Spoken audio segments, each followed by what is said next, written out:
Et bonjour à tous, c'est Germain de Webax. Aujourd'hui, on se retrouve pour un nouveau tutoriel concernant comment écraser Amazon. Certainement une question qui vous intéresse beaucoup et une préoccupation de tous les jours pour vous en tant que commerçant. Alors, déjà, est-ce que c'est possible vraiment d'écraser Amazon? Eh bien, c'est une très bonne question. Je vais tenter d'y répondre. Euh, alors, Amazon, est-ce que c'est déjà une bonne chose? Alors, ce qui est bien, c'est vrai que bah voilà, c'est un canal de vente, c'est un canal de distribution supplémentaire, donc c'est intéressant et il y a une visibilité gigantesque, donc c'est très intéressant. Mais, alors, moi je suis pas un expert Amazon, j'ai regardé un petit peu ce qui se fait déjà. En plus Amazon, on peut pas nous les Suisses vendre sur Amazon, donc j'ai pas vraiment de recul là-dessus. Mais ce que j'ai vu, c'est que déjà sur Amazon, il fallait quasiment laisser 15 à 20% de commission sur la vente. Alors je me dis non mais c'est énorme. Il faut déjà faire une marge suffisante pour laisser 15 à 20% sur la vente. Et ce que je trouve terrible dans le système, c'est que finalement, les efforts que vous faites pour réussir à vendre et qu'après on vous ponctionne ces 15-20%, bah, ces efforts-là, c'est pas pour vous, hein, c'est pour Amazon, clairement. Et le pire, c'est que les clients, bah, vos clients qui vous achètent par l'intermédiaire d'Amazon, ils se contrefichent complètement de vous, de votre entreprise et de ce que vous avez à dire. Ils sont juste là pour acheter au meilleur prix. C'est un peu ça. Et le problème, c'est que vous n'avez aucun contrôle sur Amazon. Ça veut dire que, comme j'ai dit tout à l'heure, au niveau des prix, ben, comme l'offre est tellement large, quand quelqu'un recherche sur Amazon, il a énormément de suggestions. Et si vous n'êtes pas aligné au niveau des prix, bah, vous ne vendrez pas. Et si vous devez vous aligner sur les prix, vous devez sacrifier votre marge. Donc, sacrifier votre marge un maximum, parce qu'on sait comment c'est, en principe, c'est rare les fois où on a un produit exclusif. Donc, on sacrifie sa marge, et après, on laisse encore 15 à 20%. On paye bien sûr la taxe d'abonnement et tout ça. Bon, ça reste mineur. Mais j'ai envie de dire des fois le risque avec Amazon, c'est que ça marche pour vous. Imaginez si vous faites vraiment beaucoup de ventes, tout à coup, vous allez dire, mais c'est génial. Vous allez tout gonfler, vous allez engager quelqu'un, vous allez commander plus de stock, et tout à coup, bam, Amazon, il change quelque chose, ou bam, Amazon, il dit, non, ce que vous faites, non, on vous bloque une semaine, non, on vous bloque 2 semaines, etc. Pour raison X ou Y. Comment vous faites? Vous êtes ultra dépendant de ce canal qui vous rapporte beaucoup d'argent et vous pouvez passer à j'ai du revenu à je tombe à zéro. Ce qui peut vite être grave en fait. Euh, donc Amazon est intéressant pour gagner de l'argent en fait, mais finalement assez instable et risqué si c'est un canal, le canal numéro un pour vous. En fait, tout est relié à un mince fil et si le fil il saute, c'est fini. Euh, donc, ce qui est important, c'est de pouvoir essayer de se servir de la notoriété d'Amazon pour influencer vos clients et puis aussi pour comprendre qu'est-ce qui, qu'est-ce qu'on peut faire mieux qu'Amazon. Donc comment faire mieux qu'Amazon quand on est un microbe, hein, et comment, comment faire la différence face à ce géant qui ramasse tout simplement tout sur son passage. C'est ce qu'on va voir ensemble. C'est parti, on y va. Alors, euh, ce que je vais faire, c'est je vais faire quelque chose d'aller assez simple. Eh bien, je vais aller sur Amazon, hein. Alors, qu'est-ce que j'ai dit? Ah oui, oui, oui. Oui. Alors déjà, j'ai dit le marché. En fait, ce qu'il y a, c'est que le marché, bah, bien sûr, il est difficile, surtout quand on vend des produits qu'on trouve partout. Ben, c'est ce qu'on va faire. On va prendre un produit qui est en vente partout. Parce que c'est facile de dire oui, moi je vends un produit spécifique. Et ben oui, oui, effectivement. Mais la plupart des cas, vous avez des produits qu'on trouve partout. Donc voilà. Euh, je vais. Non, je vais peut-être pas aller sur Amazon tout de suite. Je vais rechercher. Je ne sais pas si vous avez vu. Si vous êtes un fan de BD, ben, vous saurez. Mais il y a le dernier Astérix qui est sorti. Et oui, je vais prendre une BD. Parce qu'une BD, c'est franchement quoi de plus banal qu'une BD. Et une BD, tout le monde peut plus ou moins vendre, quoi, s'ils ont accès aux plateformes de livres. Et ben, justement, le livre, c'est C'est justement, c'est Astérix, la fille de Vercingétorix. Est-ce que j'ai prononcé juste? Vercingétorix. Vercingétorix, voilà. Je crois que c'est bon. Et ouais, je vais prendre ce livre en public et qu'est-ce qu'on voit? Donc quand on tape ça dans Google, bah oui, alors la Fnac, je me demande s'il vient pas avant parce que j'ai déjà cliqué ce lien. Mais je crois que par défaut, normalement, c'est déjà Amazon qui arrive en premier. Je suis pas sûr de ce que je vous dis là, je vais juste vérifier quand je fais comme ça. Non, bizarre, même en navigation privée. Mais c'est pas grave. En fait, ce qu'on voit, c'est qu'il y a Amazon, il y a la Fnac, il y a Wikipédia, il y a tous les gros qui sont là. Bon, je vais aller regarder chez Amazon. Qu'est-ce que qu'est-ce que je peux dire, qu'est-ce qu'on peut dire hein, voilà de ce livre hein, qui fait que eux voilà ils pourront remonter plus facilement. Bon, la description, alors voilà, ouais, bon, ben, une description comme tout le monde, ok, bah il y en a une, ok, c'est l'histoire d'Astérix et Obélix, ok, super, et la fille de Vercingétorix, ok. Bon, les avis, bah oui, il y en a beaucoup, 249, hein. Ça c'est déjà chaud hein, pour un petit commerçant, voilà, difficile de rivaliser là-dessus. Bon, éventuellement sur la description, bon, on peut rivaliser, ok, mais bon, ouais, sur les avis, en tout cas clairement pas. Euh, On peut feuilleter.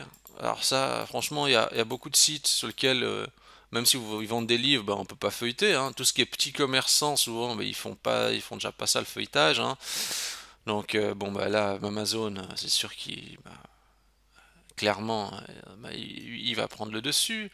Quand on n'a pas trop d'argent, pas grave, il y a le format Kindle. Bon bah voilà, encore un nouvel avantage que les petites structures ne peuvent pas proposer.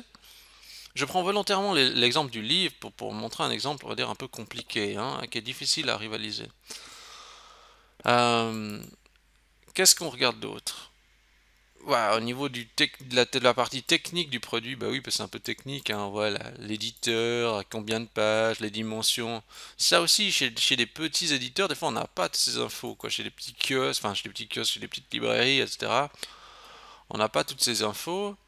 On a toutes les autres BD, et regardez encore qui sont couvertes de d'avis. Euh, ah mais c'est quand même violent, hein. Je veux dire, faut pas se mentir, hein. Et qu'est-ce qu'on a? On a des informations sur l'auteur, on peut vraiment que vous dire, c'est quand même vachement complet. Ah, et il y a même quoi, alors j'avais pas vu ça dans mon précédent quand j'avais juste préparé le truc, mais il y a quoi? Il y a une vidéo. Alors ouais, je vais y revenir. Alors il y a même une vidéo. Donc c'est complètement ouf quoi. Moi je trouve que mais oh là là, nul. Mais oh là là, des fois les gens ils sont pas fans du changement. Moi j'aime pas trop quand ça change, mais je vais pas dire que c'est nul. Je suis déjà bien content qu'un nouvel Astérix y sorte. Alors, ok. Je vais regarder sur la Fnac. Alors sur la Fnac, alors moi je trouve que c'est un petit peu moins clair la présentation, c'est un petit peu éparpillé partout. Euh, mais j'essaie de dire les autres éléments qui en ressortent, hein. Et c'est bizarre, attendez voir. Moi je vois 247. Comment ça se fait que ici ils ont 247 avis et ici ils en ont 249? C'est quand même vachement bizarre qu'ils soient aussi proches, hein. Est-ce que, est-ce que la Fnac et Amazon sont étroitement liés? Je me demande. Vous allez me dire ça n'a rien à voir, mais regardez le nombre d'avis, c'est trop bizarre qu'ils aient un nombre d'avis aussi proche. Ah ouais, encore une grande interrogation. Donc ici, ce qui a la force de la Fnac, je trouve, c'est quand même à retirer en magasin. Eux, ils ont un magasin physique, chose que Amazon, quoi qu'on dise, ils ont pas ça. Ouais, peut-être aux États-Unis, etc. Mais on peut pas aller en magasin retirer le livre. Ici, on peut. Ça, franchement, je trouve que c'est quand même une grande distinction. Bon, alors après, il y a aussi petite vidéo. Bon, le feuilletage ici, par contre, il n'y a pas. Il me semble pas que j'ai vu. Il y a capture, mais pas de feuilletage. Bon, vous allez me dire c'est un peu plus ou moins identique. Il me semble que le feuilletage est plus complet sur Amazon. Bon, la description, mais tout ça, bon. Les internautes. Ouais. Euh, il y a de l'air d'Amazon quand même, hein. Je veux dire, clairement, je vais pas vous dire que ça se tient, c'est pareil. J'ai l'impression que sur Amazon, il y a plus quand même. Je trouve que c'est quand même plus simplifié. Ici, c'est un peu. Après, c'est une question d'interface. Bon,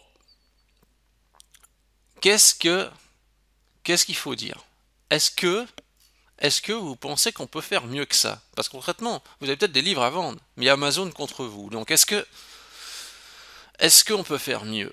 Eh bien, à mon avis, faire mieux est impossible. Est-ce que vous avez aimé cette réponse? Faire mieux est impossible. Euh, à mon avis, il y a un seul terrain où ils sont moins bons. Il y a un seul canal qui sont attaquables. Vu l'envergure que les choses prennent, hein, je veux dire concrètement, hein, c'est sur quoi vous voulez rivaliser franchement? Au niveau de la technique, vous allez être en dessous. Au niveau de la présentation, au niveau des possibilités, vous allez être en dessous. Franchement, sincèrement, je ne vois pas. Je veux dire, oui, on peut optimiser des petits trucs, etc., mais sans efficacité, quoi. Et à mon avis, il y a un seul canal attaquable. Et je pense qu'ils sont moins bons. C'est typiquement la vidéo. Clairement. Alors ça fait. Je sais que ça sera de dire ah non, pas la vidéo, pas encore ça.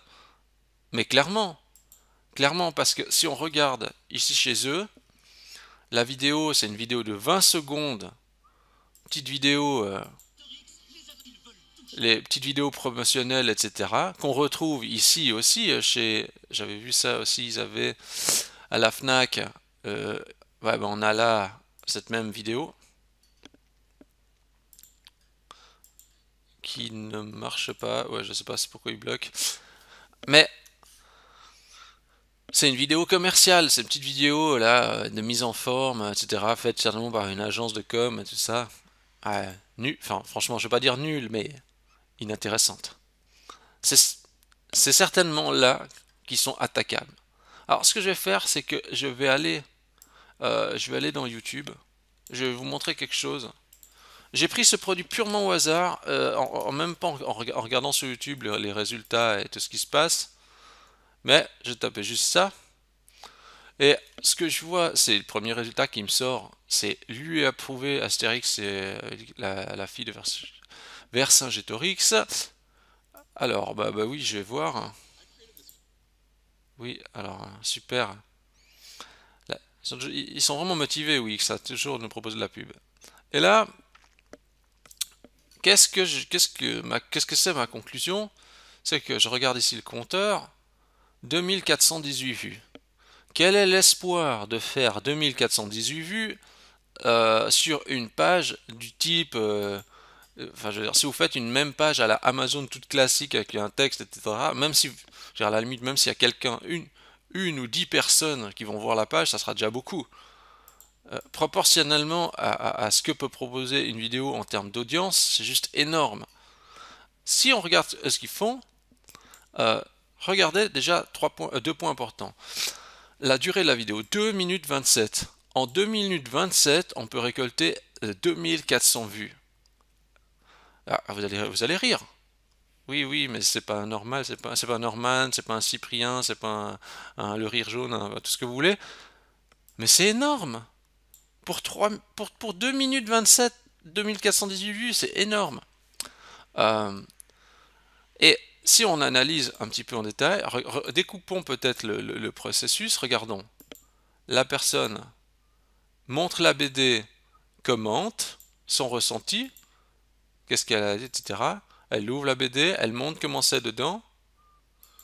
Finalement, elle est toujours sur le même plan, elle a juste le produit entre les mains, elle parle et fait la présentation. Et qu'est-ce qu'ils font? Si on regarde un petit peu, donc apparemment, ils ont leur boutique en ligne et ils vendent le produit. Et moi j'avais pas trop tilté Mais je vais juste aller voir qu'est-ce qu'ils font dans leur chaîne. J'ai pas été regarder en fait. Qu'est-ce qu'ils font dans leur chaîne? Eh ben, ils présentent chaque fois le livre. Et si on regarde, alors, vous allez peut-être dire, ouais, mais il n'y a pas des milliers de vues et tout ça. Alors, ils sont, je pense, sur un segment bien spécifique, mais il pourrait être aussi plus généraliste d'ailleurs. Si la vidéo d'Astérix marche mieux, c'est parce que c'est connu. S'ils faisaient la même chose sur tous les titeufs qui sortent, tous les grands classiques, ben, je pense qu'il y aurait plus d'audience. Mais là, c'est peut-être plus segmenté, vraiment comics, et les comics, l'audience pour les comics français, c'est certainement plus réduit. Euh, et si vous faites ça, je veux dire, si vous faites une vidéo comme ça, le contenu il est à vous. Tout ce que vous ramassez, c'est pas sur Amazon en faisant de la concurrence, enfin en devant vous aligner sur les prix. Ah, bien sûr, vous essayez de rester concurrentiel, mais là c'est à vous. Dans YouTube, c'est à vous, c'est pas à quelqu'un d'autre. Vous êtes complètement libre. Et ça, c'est quand même vachement bien. Et ce qu'il faut appliquer justement, c'est ici, ils ont très bien appliqué le concept de Pareto, parce que euh, ici, en 2 minutes 27, on obtient 80% de l'efficacité. 2 minutes 27, ça veut dire j'appuie ici, vous voyez en haut là, sur créer une vidéo ou post, et puis hop, vous démarrez une vidéo, vous faites la vidéo pour votre produit maintenant. Ne cherchez pas à faire un truc super pro, faites super simple. Prenez votre webcam, faites un... Ce qui est important, c'est que les gens puissent avoir l'expérience et votre retour. C'est ça qui est important. C'est pas de faire je veux dire, la supraqualité. Le but, c'est qu'ils aient une expertise de votre part sur le produit que vous montrez et qu'ils aient quelque chose de sincère et authentique. N'essayez pas de faire une vidéo professionnelle comme ils font ces agences, etc. Souvent, ça n'a aucun intérêt. On va dire, dans la plupart des cas, l'audience passe à autre chose et essaie de chercher un avis authentique, une expérience véritable. Donc, si vous faites ça, vous créez une vidéo comme ça en live, je veux dire, allez, si vous êtes un petit peu habitué, après je pense qu'en 15 minutes, vous avez tourné la vidéo, vous avez mis une petite description, et puis vous pouvez y aller comme ça. Vous voyez ce que je veux dire? Je veux dire que vous pouvez vulgariser. Alors je compacte le temps, mais je veux dire, avec l'habitude, je pense que vous pouvez vraiment réduire le temps en faisant ultra simple. La loi de Pareto, si vous ne connaissez pas, c'est super important. Loi de Pareto, regardez, j'imagine que vous connaissez, mais ah, c'est le 20% des efforts qui produisent 80% des résultats. Ah ouais, je crois que j'ai inversé quand j'ai montré.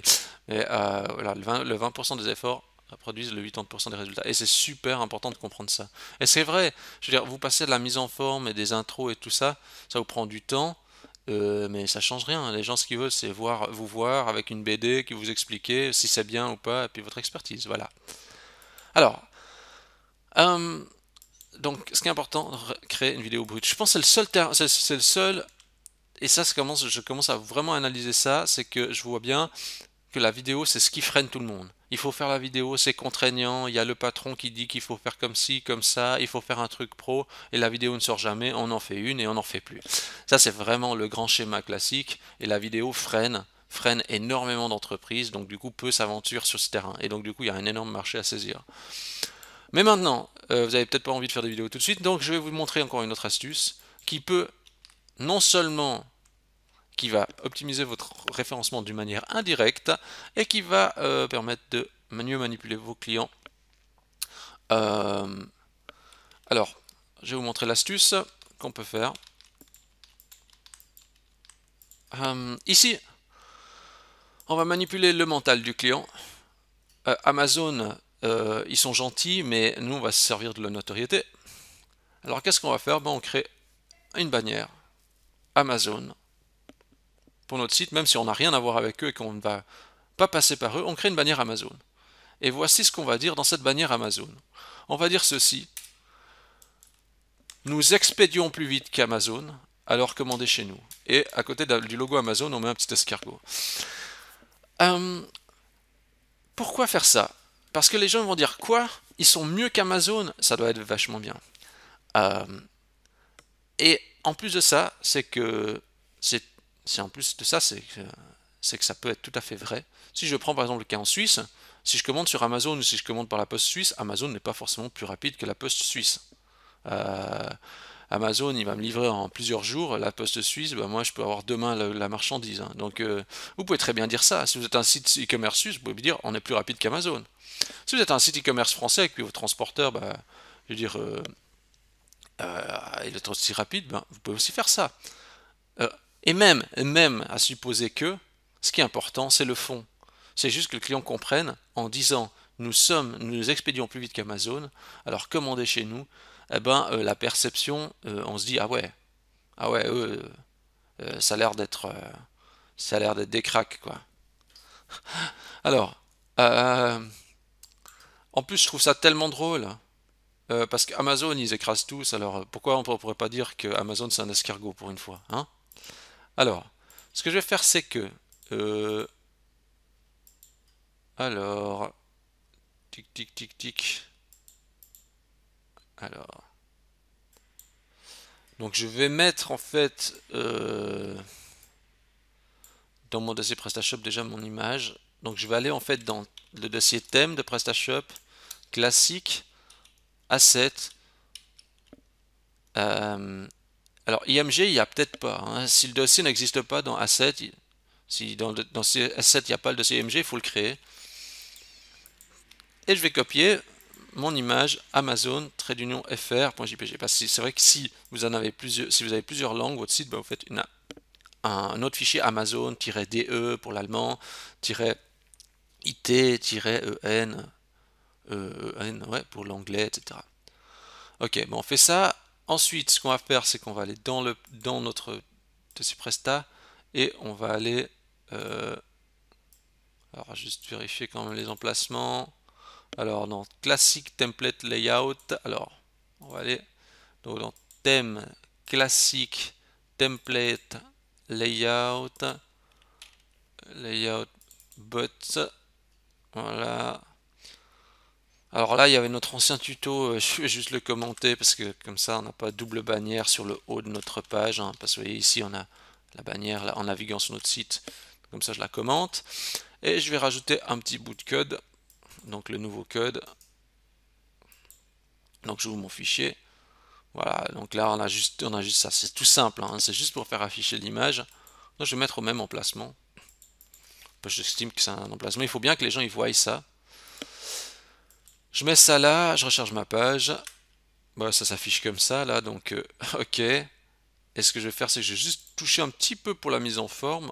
Donc je vais aller chercher les règles dans le fichier custom CSS. Donc dans le fichier custom CSS que je fournis, il y a juste deux lignes de règles à intégrer. Donc je vais aller là-dedans et on va aller copier dans thème, classique, asset, CSS, custom.css et je rajoute tout à la fin mes règles. Ensuite donc j'appuie sur la touche F12 de mon clavier pour faire afficher la console Google Chrome. Voilà. Je vais dans l'onglet Network Disable Cache et je recharge ma page. Donc je coche un Disable Cache pour que ça recharge bien la page. Pensez bien à désactiver tous les caches de PrestaShop et tout ça si jamais vous regardez Webaxe, actualisation. Les problèmes d'actualisation, ça ne s'actualise pas au niveau de l'affichage, hein. C'est l'épisode 38. Voilà. Et qu'est-ce qui se passe? Ben voilà. Nous expédions plus vite qu'Amazon, alors commandez chez nous. Et du coup, ce qui est bien, c'est que en fait, peu importe le type de support, même si quelqu'un vient sur mobile, oh, il découvre votre site. Ouais. Ah ok, ah oui. Ah ouais, parce qu'on voit le logo Amazon, on fait quoi? Ils vendent sur Amazon? Ah non, ils expédient plus vite qu'Amazon. Comment est-ce possible qu'une boîte puisse être plus performante qu'Amazon? Eh bien, c'est possible. Et ce qui compte, c'est de avoir le client. Et moi, je pars du principe que si on fait les choses correctement et que on se préoccupe de nos clients, on a le droit de dire ça à nos clients. Vous avez aimé mon raccourci. Non, mais c'est vrai, parce qu'Amazon, eux, ils se préoccupent pas trop de votre activité et puis de comment vous tournez, hein. Eux, ils sont sans sentiment. Donc, je pense qu'il faut aussi aller dans ce sens-là pour pas se laisser marcher dessus, quoi. Se servir d'eux, quoi. Se servir de leur image. Vous pouvez faire bien sûr plus de choses. Après, vous pouvez faire un lien qui renvoie vers une page qui explique le pourquoi du comment. Là, je vais vous le faire ultra simple. Euh, eh ben, je crois que tout est dit. Euh, Qu'est-ce qui a ajouté? Bah, en résumé, hein, moi je pense que ce qui est important, c'est que vous savez qu'Amazon est super dur à concurrencer. L'endroit où il est son talon d'Achille, c'est vraiment la vidéo où là ils sont clairement moins bons et ils seront toujours moins bons parce que ça demande trop de travail d'approfondir le truc. C'est super discounter du web, donc voilà. Ce qui sont super bons, c'est qu'ils ont une image de marque ultra forte qu'il faut absolument récupérer sur son site et s'en servir à tous les moyens en disant mieux qu'Amazon, mieux que ceci, etc. Donc il faut travailler sur le talon d'Achille d'Amazon et se servir en même temps de la notoriété de marque forte pour tenter de vendre plus en se servant de ça pour influencer vos clients. Bah, je crois que tout est dit. Si vous avez aimé cette vidéo, ah oui, oui, j'ai oublié de préciser quelque chose. Excusez-moi, j'ai oublié quelque chose. Au niveau du référencement, qu'est-ce que ça fait de faire ça? Eh bien, ça va provoquer une différence quand même. C'est que si le message est justement explicite, les personnes vont quitter moins rapidement le site. Ils vont se dire, ce site a l'air bien, donc du coup, on va rester plus longtemps. Une personne qui reste plus longtemps sur le site diminue donc le taux de rebond et donc vis-à-vis de Google va considérer que le site est meilleur. Si vous n'avez pas ça, il se pourrait que le temps que les personnes restent sur le site soit moins élevé. Et si les personnes restent moins longtemps, Google va considérer que le site est moins bon. Donc cette bannière est un frein à ce que les personnes quittent trop rapidement votre site. Voilà. Donc ça permet de les bloquer temporairement sur votre site, ça ralentit le taux de rebond. Voilà, donc c'est pour ça que ça peut être intéressant d'avoir aussi cette méthode-là, en plus justement du fait que ça peut faciliter potentiellement la conversion. Du coup, si vous avez aimé cette vidéo, je vous invite à liker la vidéo, vous pouvez vous abonner à la chaîne YouTube bien sûr, vous pouvez noter Webax dans Google 5 étoiles, vous recherchez Webax W-E-2-B-A-X, ça me fait super plaisir. Et sur ce, je vous dis bonne réflexion à tous et bien sûr bonne optimisation, à la semaine prochaine.